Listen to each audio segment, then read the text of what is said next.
Here at Simply Garden, with over 50 years of gardening experience, I believe in keeping things simple and productive while gardening in your own backyard. A beautiful spring day here in Zone 5 in southern New Hampshire. It's May 12th or 13th. It's Mother's Day anyways, but it rained a little bit yesterday, so I was waiting to put on the natural bug solution spray that I've made in the past. I do have some YouTubes up of making it, and this is a mixture of cayenne pepper, garlic powder, cinnamon oil, which is a combination of cinnamon and also olive oil. Then this gets put in, a couple tablespoons of that gets put in when there's a certain mixture which is shown online how to make it. And then also we have in here a vegetable oil and detergent, dish detergent. So I was kind of waiting for the blossoms to get start falling, which they are. I didn't want to hit these things with this and scare away the bees right now. The idea of this stuff here, it's a natural solution that the bugs will not like. It won't hurt the bees, but it doesn't kill anything per se. Well, it will kill eggs that are laying out on the, they might be laying on the bark branches because they'll smother, the oil will smother them. But this is something that's designed to keep the bugs away because they don't like the smell. And that's what we're doing right now, except for I got a little clog. We'll go ahead and fix that. We're going to spray lightly because I don't want to affect the blossoms at all. I have not checked out whether or not it affects the blossoms. I've tried to find information online about it, so not 100% sure. It shouldn't. It's just a natural product. In this, I didn't probably sieve it out enough. Still learning this product. It's a homemade product, so we got to keep working with keeping the sediment content down a little bit because it just clogs up the sprayer here. So we're going to go ahead and take out, I'm going to actually take out the little, there's like a little screen in here. I'm going to try spraying it out the screen, see if it'll go through the nozzle anyways, what happens as far as that. Let's take a look at that. Not the end of the world. I've had worse happen. So we'll go ahead and put that back on.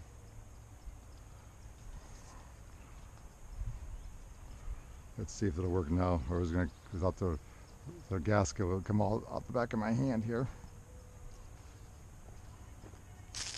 Hey, look at that. That might just do the trick. Let's see if it clogs up though. Yeah, it's still clogging up. Well, hey, sometimes you gotta go out and refigure stuff out, and basically comes down to make sure it's cleaned out better as far as the filter. It's filtered out better. I'm getting too much sediment in it right now. But so that's the key to this stuff here. Make sure you use enough cheesecloth layers when you do filter out to make sure it works well. Okay, I restrained it and it seems to be doing a little better now. So I use another strainer filter that's very fine, and that kind of did the trick, but okay, we'll get it done. Doesn't seem to want to cooperate. I had no problems last year, but maybe I made something different. I think the cinnamon oil might be where the problem is. I'm getting a lot more particles from the cinnamon oil. I don't think I've filtered that out enough. So you make the cinnamon oil, make sure that you really filter it out well. That seems to be the problem, what's going on here. But oh well, hey, how you learn? You keep trying, right? You don't give up. That's part of the fun of gardening. Seems to be working much better now. We took care of the problem. It was the little end nozzle was getting clogged up, so I cleaned it out, and that seemed to be the trick. So don't give up. Try. You know. Not always gonna go perfect for you.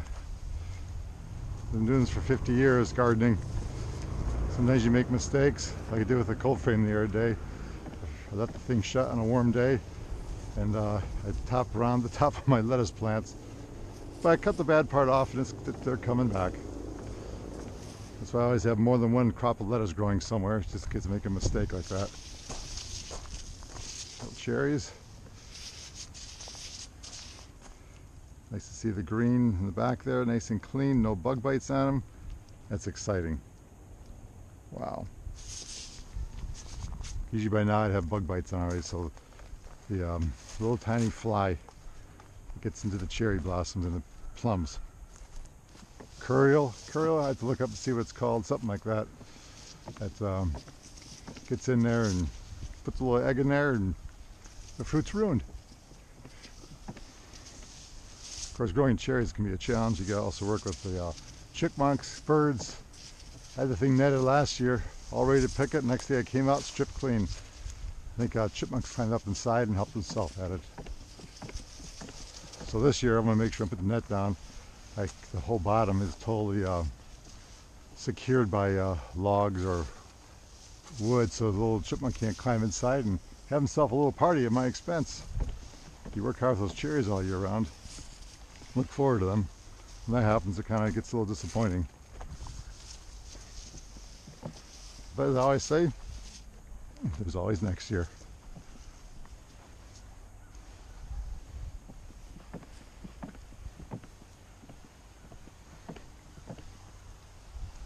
We'll see how the peaches do this year. Actually, an abundant crop. I think this year's more what's called an off year for peaches. And so hopefully we'll see some greening up at the end of the flower bud. I see nothing holding green, swelling up there yet, so we'll keep a close eye on that. Just don't expect quite as much as we had last year, but that's the rotation of nature.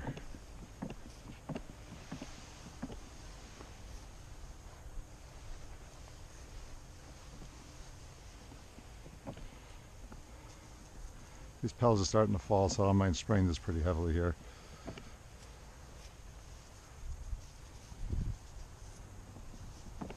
Most of the pollinators have done their job. And hey, they didn't say it wouldn't bother the bees. Not going to kill it. They may just hang back for a little while until the smell reduces it somewhat. These I don't want to go too hard on yet because of the all the blossoms there. I'm going to do the more so the bark part of the tree.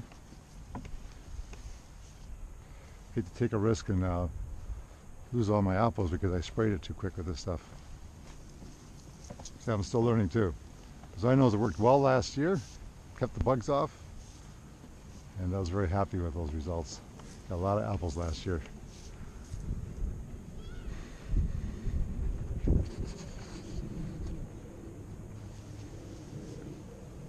There, just hit the bark. I don't hit the blossoms too much. Just in case this holds back the bees from coming in and pollinating. They don't like the smell, I tried looking online and see if this stuff affected the pollinators at all, but couldn't find anything.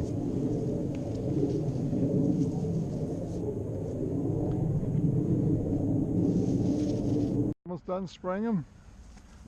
Like I said, I've avoided the blossom area of the apple tree for right now, just to make sure that'll disturb the pollinators. I did see a few bumblebees go in there. I had sprayed an area and they kind of went around it,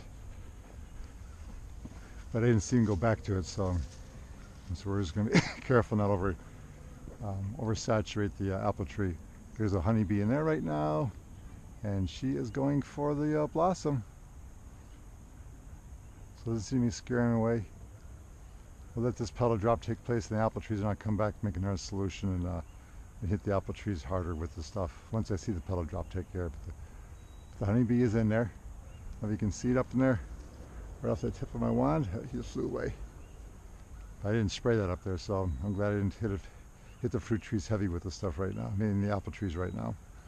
But they always know they're done pollinating, so it's okay to hit it heavy. All right, well, I hope you enjoyed. Learn a couple things about spraying trees and some of the challenges I have too in gardening. Doesn't always go perfect. That's part of the fun. Sometimes you make mistakes, sometimes you have challenges.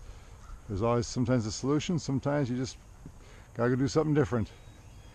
But most part it's pretty simple. And hope you like it. Hit the subscribe button and enjoy more videos coming in the future.